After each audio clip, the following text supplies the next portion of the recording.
Welcome to Nanak classes. दोस्तों, Nanak classes के YouTube channel पे आपका स्वागत है और आज एक हम नई मुहिम के साथ शुरुआत कर रहे हैं और इस शुरुआत का नाम है राजस्थान पटवार। और राजस्थान पटवार के लिए स्पेशल भारतीय राज व्यवस्था से शुरू करें हैं।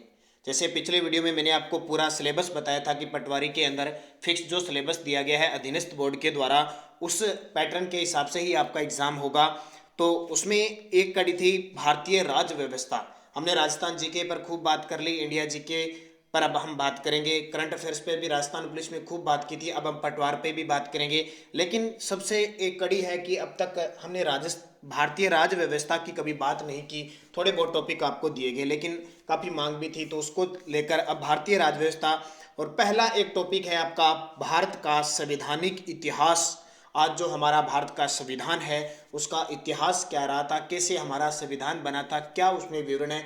तो लगातार शाम 8 बजे हर रोज आपको इस टॉपिक पर चर्चा की जाएगी, ताकि राजस्थान पुलिस है, ये जैसे राजस्थान पटवारी है, आपकी रीट है, स्टेनोग्राफर है, जहां भी पॉलिटिकल की बात आती है, इंडिया लेवल चाहे राजस्थान लेवल, सबकी हम मिश्रित रूप में बात करेंगे ताकि इंपॉर्टेंट साबित हो सके। तो आपकी मांग के अनुसार इसको भी शुरू कर दिया है, तो आप वीडियो को लाइक करें, शेयर करें अपने दोस्तों में। अगर आप चैनल पे नए हैं तो इसको सब्सक्राइब करें और इसके पास लगे बेल आइकन के घंटे को दबाएं, ताकि जो भी वीडियो हमारा अपलोड हो आप तक उसका नोटिफिकेशन पहुंच सके।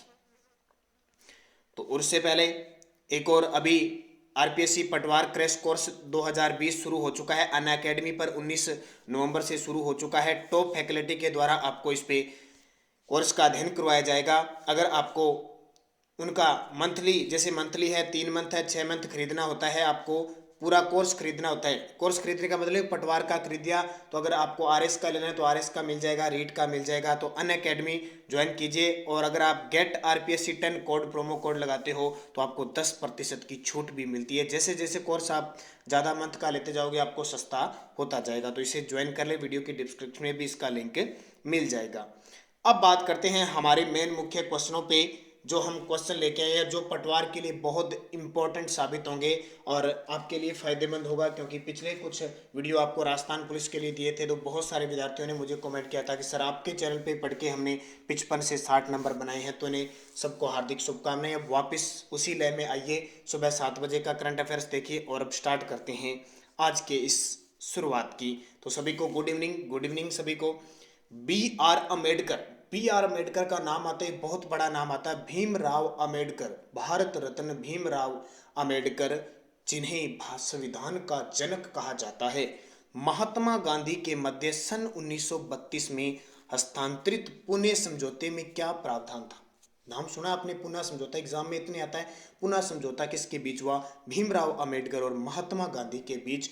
कब हुआ यह आपको याद रखना है, 25 सितंबर 1932 को हुआ था। 25 सितंबर 1932 को ये पुणे समझौता हुआ था। तो किसके लिए? हरिजनों के लिए आरक्षण सहित संयुक्त निर्वाचन क्षेत्र, हरिजनों के लिए आरक्षण सहित संयुक्त निर्वाचन क्षेत्र। अब आपसे पूछे कि पुणे समझौता किसके प्रयासों से हुआ, तो आपको दो नाम बताने हैं, डॉक्टर राजेंद्र प्रसाद, सी राजगोपालाचारी और मदन मोहन मालवीय भी इनके साथ है। तीनों का प्रमुख योगदान था किसका?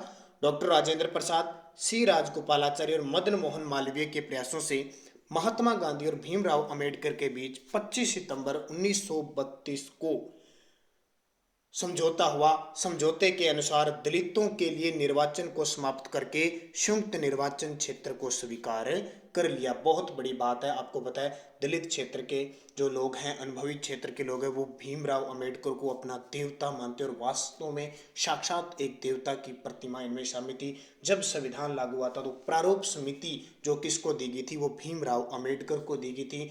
14 अप्रैल को भीमराव अम्बेडकर का जन्म दिवस बनाया जाता है। ये इंपॉर्टेंट बहुत क्वेश्चन है। और जब संविधान बन रहा था तो इनका जो निर्वाचन क्षेत्र था वो पश्चिम बंगाल में था, लेकिन पश्चिम बंगाल जैसे ही अलग हुआ, बंगाल पूर्वी बंगाल पाकिस्तान में गया भारत विभाजन के बाद, तो इन्हें वापस मुंबई प्रांत के एक क्षेत्र का निर्वाचन दिया गया था। ये आपको पता है। जैसे जैसे क्वेश्चन आते जाएंगे हम बात करेंगे। तो मैं आशा करता हूँ इस क्वेश्चन में आपको बहुत कुछ समझ में आ गया होगा।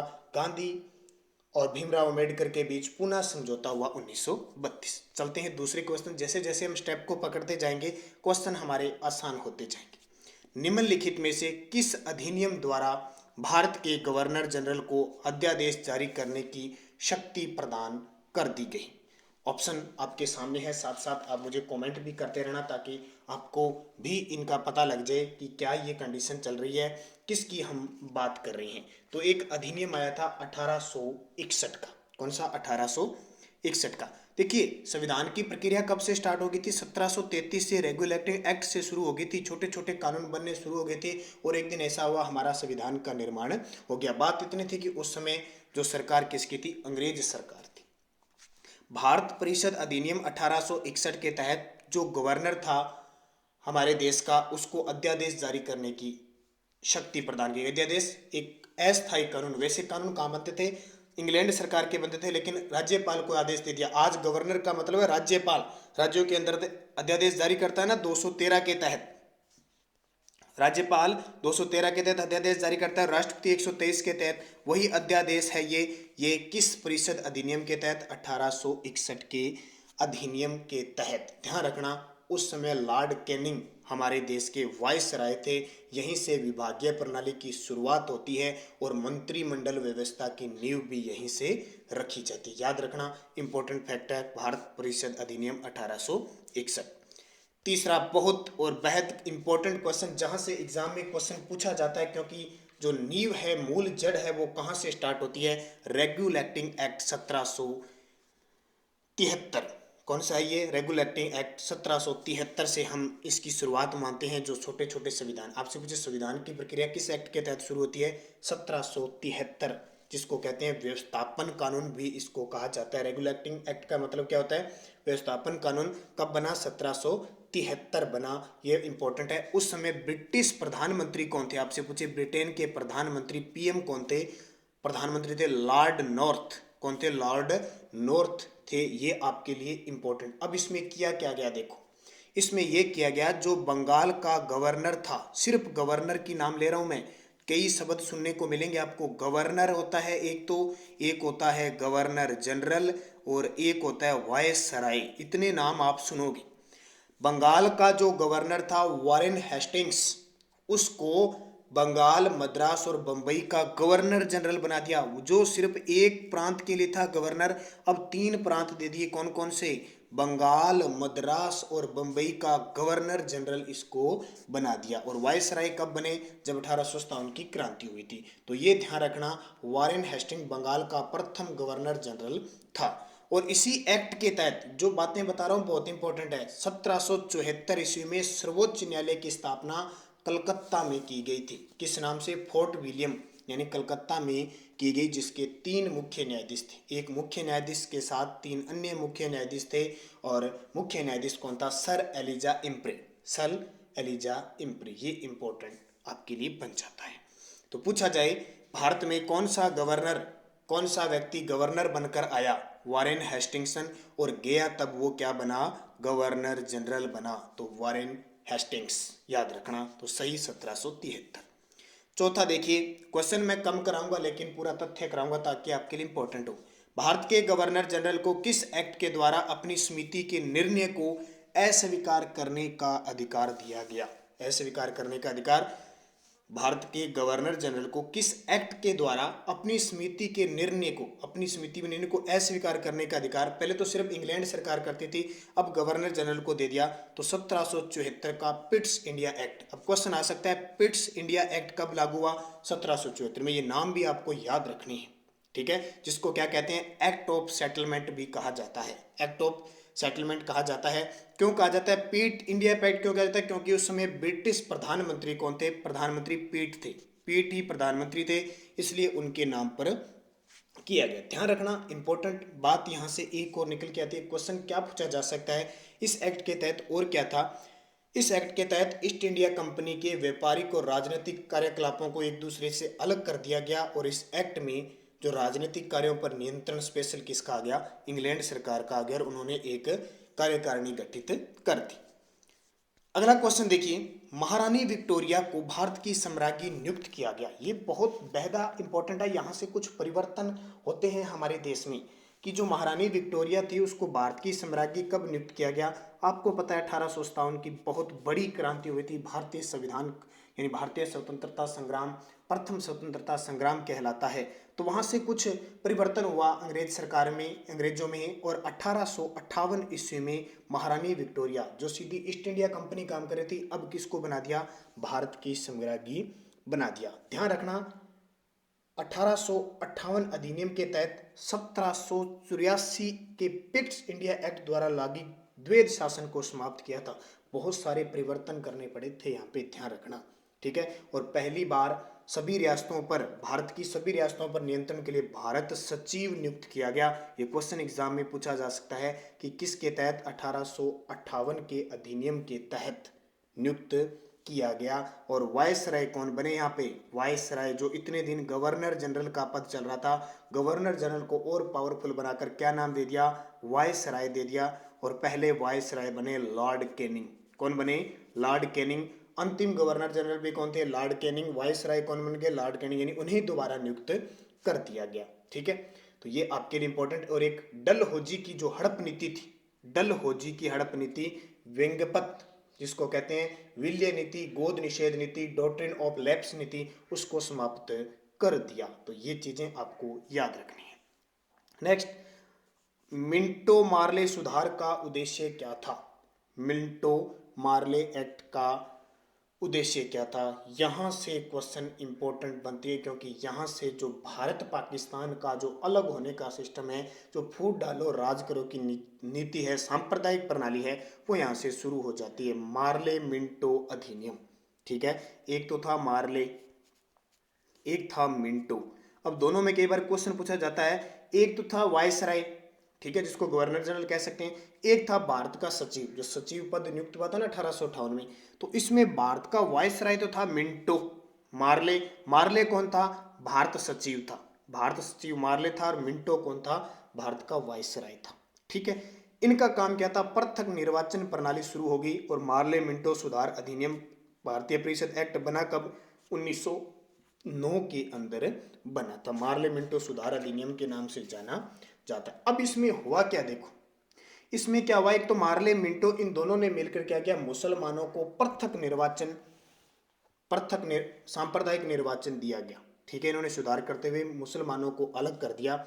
और एक बात कही थी मार्ले ने, लॉर्ड जो सचिव था ना, मार्ले ने क्या कहा, हम ऐसे घातक विष बीज बो रही हैं जिनकी फसल बड़ी कड़वी होगी। तो आपसे पूछे सांप्रदायिक निर्वाचन का जनक किसे कहते हैं, लॉर्ड मार्ले को। किसको कहा जाता है, लॉर्ड मार्ले को सांप्रदायिक निर्वाचन का जनक कहा जाता है। इसी अधिनियम के तहत अंग्रेजों की फूट डालो और राज करो की नीति चितार्थ होती है। तो पृथक निर्वाचन प्रणाली आपसे पूछे कहां से स्टार्ट होगी, मार्ले मिंटो सुधार अधिनियम 1909 के तहत। मार्ले मिंटो सुधार बिल किस वर्ष पारित किया गया, तो सीधी सी बात है, मैंने बता दिया। किस मार्ले मिंटो सुधार बिल किस वर्ष पारित किया गया, तो सही जवाब 1909 हो जाएगा। शायद यहाँ पे ऑप्शन में नहीं है, 1920 नहीं, 1909 हो जाएगा इसका आंसर। 1909 ईस्वी में मार्ले मिंटो सुधार बिल पारित हुआ, जो मैंने पीछे आपको बता दिया। मुसलमानों के लिए अतिरिक्त निर्वाचक मंडल प्रारंभ में किसके द्वारा लाया गया था, मुसलमानों के लिए अतिरिक्त निर्वाचक मंडल प्रारंभ में किसके द्वारा लाया गया था, तो ये अभी मैंने आपको बताया था कि जो मुसलमानों को पृथक सांप्रदायिक निर्वाचन दिया गया था, तो वो था मार्ले मिंटो सुधार अधिनियम 1909। ये बहुत खास है, यहाँ से कुछ नया परिवर्तन होता है हमारे देश के अंदर। ये जो धर्म की बात होती है, भारत हिंदू मुस्लिम जो इकाई है, उन दोनों में जो परस्पर वैमनस्यता जो पाई जाती है, सांप्रदायिकता जो पाई जाती है, वो इसी अधिनियम के बाद शुरू हो जाती है। तो ये बेहद खास होता है, यहाँ से एग्जामिनर अक्सर क्वेश्चन पूछता है।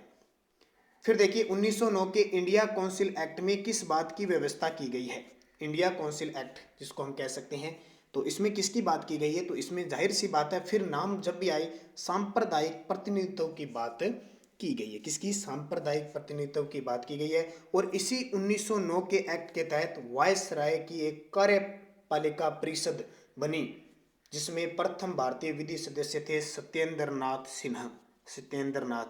सिन्हा थे। नेक्स्ट देखिए, जैसे जैसे पॉलिटिकल आगे चलते जाएगा आपको सारी बातें समझ, ये आपका 1947 से पहले पहले की जो अधिनियम बने थे ना, जितने भी 1733 से लेकर है, 1784 है, 1833 है, 1858 है, 1861 है, 1892, 1909, 1919, 1935, 1947, वो अधिनियम है। ये थोड़े कम समझ में आते हैं, इनको गहराई से पढ़ना होता है। जैसे जैसे हम संविधान के पास चले जाते हैं हमें समझ में आती है। अब देखो एक और आ गया, मोंटेग्यू चेम्सफोर्ड सुधार में प्रावधानों का सार क्या था। अब मोंटेग्यू आ गया और चेम्सफोर्ड आ गया। ये अधिनियम कौन सा था, 1919 का भारत सरकार अधिनियम, जिसको कहते हैं मोंटेग्यू चेम्सफोर्ड सुधार प्रावधान। अब आपने एक बहुत बार एग्जाम में क्वेश्चन पूछा होगा कि 1919 का जब जलियांवाला बाग हत्याकांड हुआ था 1919 में, उस समय हम देखते हैं कि वायसराय कौन थे, लॉर्ड चेम्सफोर्ड थे। तो उस समय वायसराय तो लॉर्ड चेम्सफोर्ड थे, मोंटेग्यू क्या थे, भारत सचिव थे। इन दोनों ने मिलकर सुधार करने की कोशिश की, एक कानून बनाया, अधिनियम बनाया, जिसको कहते हैं मोंटेग्यू चेम्सफोर्ड सुधार अधिनियम कहा जाता है।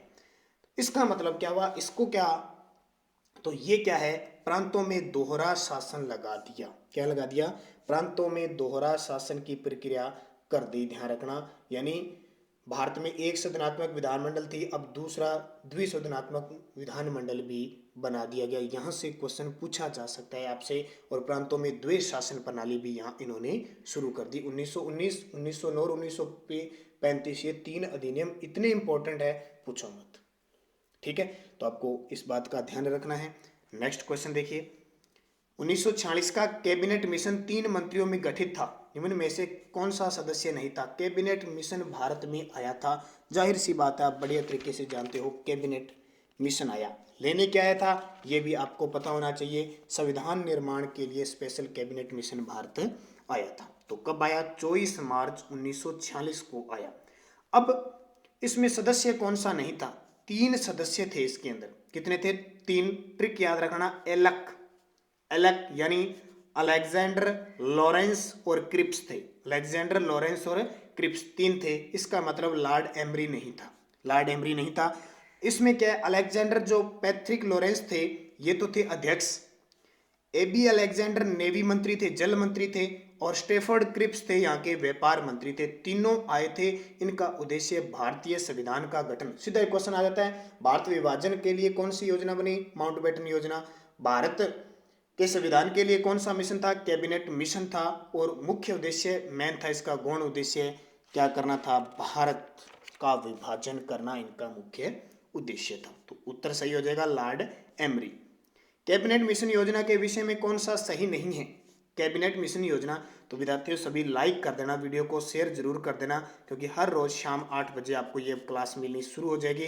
पूरी पॉलिटिकल हम पटवार के लिए है, चाहे आपके रीट के लिए, कोई भी एग्जाम हो जहाँ इंपॉर्टेंट होगी वहाँ आपकी पटवारी क्लियर होगी। हालांकि हमारा मिशन पटवारी है, लेकिन सब में आपको काम है देगी। तो पटवार ये वीडियो जरूर देखा करें, और बेहद इंपॉर्टेंट आपको ये चीज़ें बताई जाएगी। तो कैबिनेट मिशन योजना के विषय में कौन सा सही नहीं है, तो कौन सा सही नहीं है ध्यान रखना।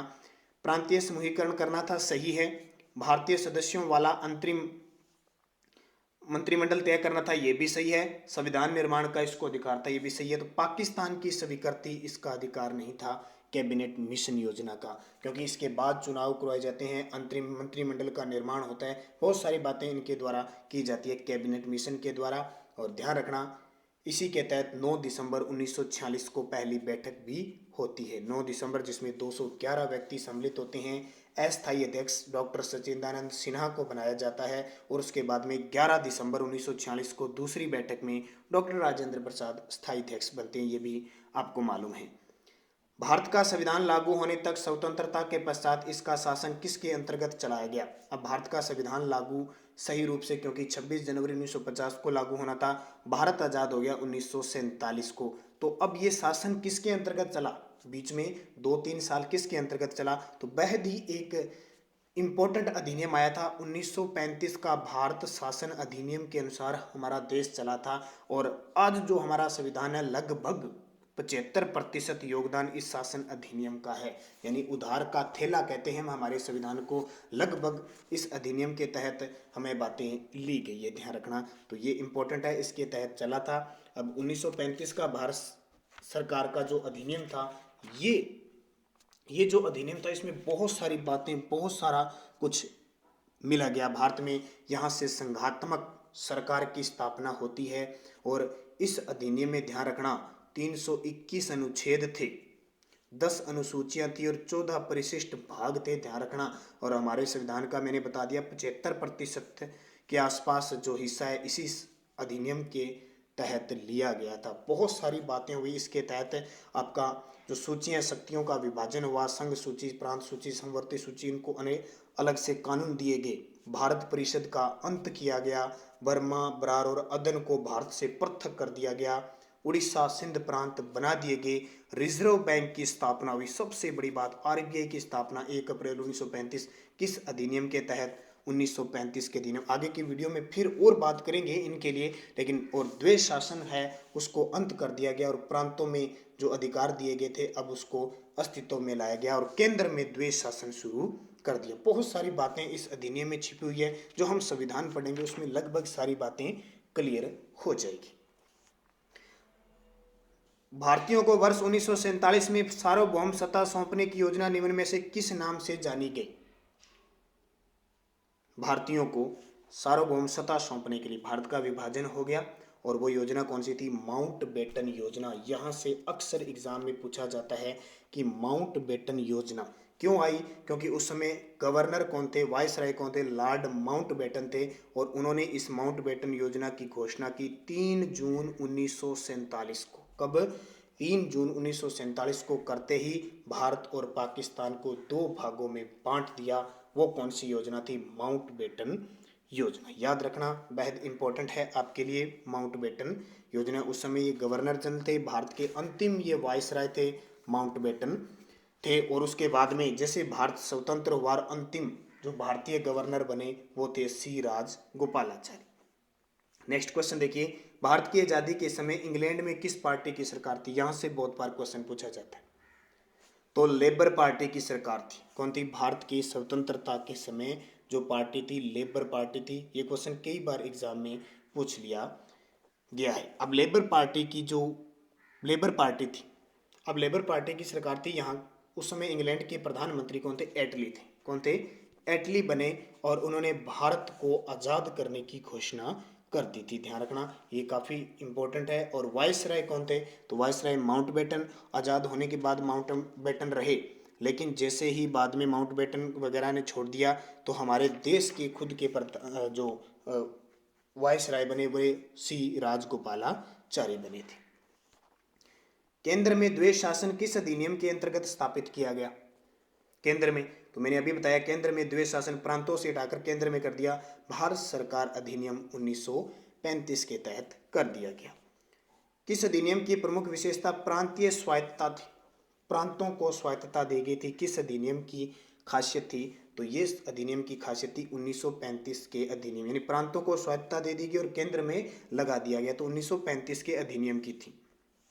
नेक्स्ट है, भारत में सचिव का पद किसके द्वारा निर्मित किया गया था? किस अधिनियम के तहत भारत में सचिव पद किया गया था? तो ये मैंने अभी आपको इस क्वेश्चन के तहत एक अधिनियम बताया था, भारत सरकार अधिनियम 1858 के तहत सचिव पद यानी विभागीय प्रणाली शुरू कर दी 1861 में और सचिव पद सर्जित कर दिया।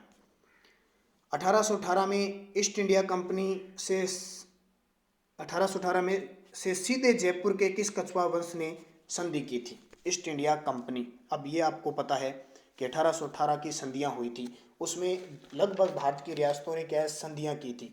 तो ईस्ट इंडिया कंपनी से सीधे जयपुर के किस कछुआ शासक ने संधि की थी? संधि की थी ईस्ट इंडिया कंपनी से, तो वो शासक थे उस समय कछुआ वंश, यानी जयपुर के शासक कौन थे? महाराजा जगत सिंह द्वितीय ने संधि की थी। जैसे 1818 में मेवाड़ से भीम सिंह ने की थी ना, मेवाड़ से, और मारवाड़ से मान सिंह ने की थी, ऐसी संधियां हुई थी। भारतीय संविधान के किस अनुच्छेद में राज्य सरकार को ग्राम पंचायत के गठन का निर्देश दिया गया? तो ये बेहद इंपॉर्टेंट है। अनुच्छेद भी कुछ अनुच्छेद 1935 के तहत बन चुके थे। तो राज्य सरकार को ग्राम पंचायतों के गठन का निर्देश दिया था अनुच्छेद 40 के तहत। बहुत इंपॉर्टेंट है, अनुच्छेद 40 के तहत भारत का संविधान अंगीकृत, अधिनियमित और आत्माप्रीत किया गया था। स्टार लगा लेना, ये क्वेश्चन बहुत पूछा जाता है और अभी वो तारीख आने वाली है। भारत का संविधान अंगीकृत, अधिनियमित और आत्माप्रीत किया गया कब? 26 नवंबर 1949 को। कब? 26 नवंबर 1949 को हमारा जो संविधान है वो बनकर लगभग तैयार हो गया। इस दिन हमने इसको लागू नहीं किया, लगभग हमारा तैयार हो गया, यानी अंगीकृत हमने स्वीकार कर लिया, अधिनियमित हो गए, जो नियम के अनुसार जो भी काम होना था हो गया और सभी जनता को समर्पित कर दिया गया था, लेकिन लागू कब हुआ? 26 जनवरी 1950 को। और इसी 26 जनवरी को अब आज से कुछ दिन बाद ही हम क्या बनाएंगे? संविधान दिवस के रूप में बनाते हैं, कानून दिवस के रूप में, संविधान दिवस के रूप में बनाते हैं। पूरी कड़ी आप पढ़ते हो, हम भारत के लोग भारत को संपूर्ण प्रभुत्व संपन्न समाजवादी पंथ निरपेक्ष लोकतांत्रिक गणराज्य बनाने के लिए और उसके समस्त नागरिकों को सामाजिक आर्थिक और राजनीतिक न्याय, विचार अभिव्यक्ति विश्वास धर्म उपासना की स्वतंत्रता, प्रतिष्ठा और अवसर की समानता प्राप्त करने के लिए और उन सब में व्यक्ति की गरिमा और राष्ट्र की एकता और अखंडता को सुनिश्चित करने वाली बंधुता बढ़ाने के लिए दृढ़ संकल्प होकर अपनी संविधान सभा में आज 26 नवंबर 1949 को मिति मार्गशीर्ष शुक्ल सप्तमी विक्रम संवत 2006 को एतत् द्वारा इस संविधान को अंगीकृत, अधिनियमित और आत्माप्रित करते हैं। ये तारीख बहुत इंपॉर्टेंट आपके लिए। चलो नेक्स्ट, भारतीय राष्ट्रीय कांग्रेस की पहली महिला अध्यक्ष कौन थी? स्टार लगा लेना, भी एग्जाम में पक्का आता है, अभी राजस्थान पुलिस में आया था। भारतीय राष्ट्रीय कांग्रेस की पहली महिला अध्यक्ष कौन थी? अब क्वेश्चनों में बहुत अंतर आ जाता है, तो इसका सही जो जवाब है वो सरोजिनी नायडू। देखो, भारतीय राष्ट्रीय कांग्रेस की पहली महिला अध्यक्ष कौन थी? भारतीय थी सरोजिनी नायडू।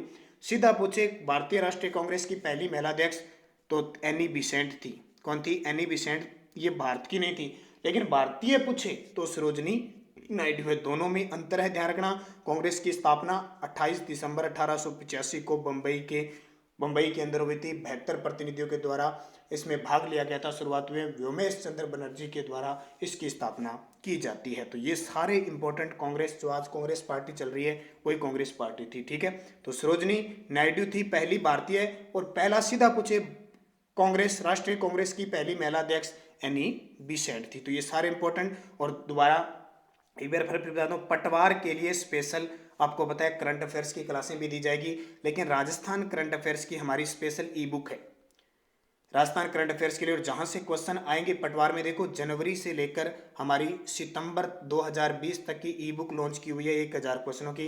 ज्यादातर पटवार में वहां से क्वेश्चन आएंगे। तो वो अगर आपको पीडीएफ लेनी हो तो मुझसे संपर्क कर सकते हैं। 8094496272 पर आप संपर्क करें और आपको तुरंत पीडीएफ मिल जाएगी। इसके लिए आपको 50 रुपये पे करने होंगे गूगल पे, फोनपे, पेटीएम से, और आपको तुरंत मिल जाएगी। इसके साथ पूरी जनवरी में पूरी 2019 की करंट अफेयर्स आपको फ्री मिलेगी 2000 क्वेश्चनों की। क्योंकि आपको पता है पटवारी में जो करंट आने वाला है वो दिसंबर 2018 से लेकर और मान के चलो आप सितंबर अक्टूबर 2020 तक आएगा। इनमें से कहीं से भी क्वेश्चन आ सकता है। तो राजस्थान करंट अफेयर्स की अगर ई बुक चाहिए पीडीएफ तो सीधा आपको व्हाट्सएप पे मिल जाएगी और मैंने संपर्क नंबर दे दिए। 50 रुपये पे आपको उसके लिए करने होंगे। संविधान में हमारे राष्ट्र का उल्लेख किन नामों से किया गया है? ये बेहद इंपॉर्टेंट क्वेश्चन है। भी संविधान में हमारे राष्ट्र का जो उल्लेख है वो किस नाम से किया गया है? ये कई बार आपको काफी मुश्किल में डाल सकता है, क्योंकि आपने पढ़ा होगा। क्या पढ़ा होगा? सीधा नाम ले लेते हैं अपने। तो ध्यान रखना, भारत और इंडिया ही लिखा हुआ, उसके अलावा कुछ नहीं लिखा। न अकेला भारत लिखा हुआ, न हिंदुस्तान लिखा हुआ, न और न 3 लिखे हुए। सिर्फ भारत और इंडिया का ही चर्चा है हमारे राष्ट्र संविधान के अंदर, ध्यान रखना। नेक्स्ट है, भारत की संविधान सभा गठित करने का आधार क्या था? भारत की संविधान सभा तो किसके द्वारा? कैबिनेट मिशन प्लान 1946 का मुख्य उद्देश्य था संविधान सभा का गठन करना, अंतरिम मंत्रिमंडल का निर्माण करना और गौण रूप उनका था भारत का विभाजन करना। तो ये इस टॉपिक में आपको स्पेशल भारतीय संविधान का इतिहास ही बता रहा हूँ मैं, ध्यान रखना।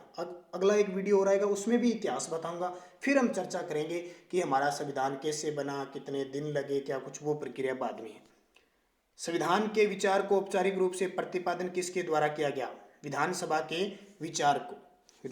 विचार को औपचारिक रूप से प्रतिपादन किसके द्वारा किया गया? थोड़ी सी इसमें मिस्टेक हो सकती है क्वेश्चन में, संविधान है यहाँ पे, विधानसभा नहीं है। संविधान के विचार को औपचारिक रूप से प्रतिपादन किसके द्वारा किया गया? एम.एन. रॉय। बहुत इंपॉर्टेंट बात, एम.एन. रॉय के द्वारा प्रतिपादित किया। पूछ लिया आपसे। सन 1936 में भारतीय राष्ट्रीय कांग्रेस का संविधान सभा के गठन की मांग पर कहाँ अधिवेशन रखा गया? संविधान सभा के गठन के लिए क्योंकि हर साल कांग्रेस के अधिवेशन होते थे, तो संविधान सभा के गठन के लिए की मांग के लिए 1936 में एक अधिवेशन हुआ था। वो कहाँ हुआ था? तो वो हुआ था फैजपुर के अंदर। कहाँ पे? फैजपुर के अंदर हुआ था। सीधा सीधा क्वेश्चन ध्यान रखना, पूछा जा सकता है। नेक्स्ट है, कैबिनेट मिशन योजना के अंतर्गत संविधान निर्मात्री परिषद में प्रत्येक प्रांत की आवंटित सदस्य संख्या निर्धारित करने के लिए एक प्रतिनिधि कितनी जनसंख्या के अनुपात में था? एक प्रतिनिधि कितनी संख्या के अनुपात में था? तो आपके पास 8 लाख, 10 लाख, 12 लाख, 15 लाख। तो ये जाहिर सी बात है, सीधा सा आंकड़ा ध्यान रखना, 10 लाख व्यक्ति पर।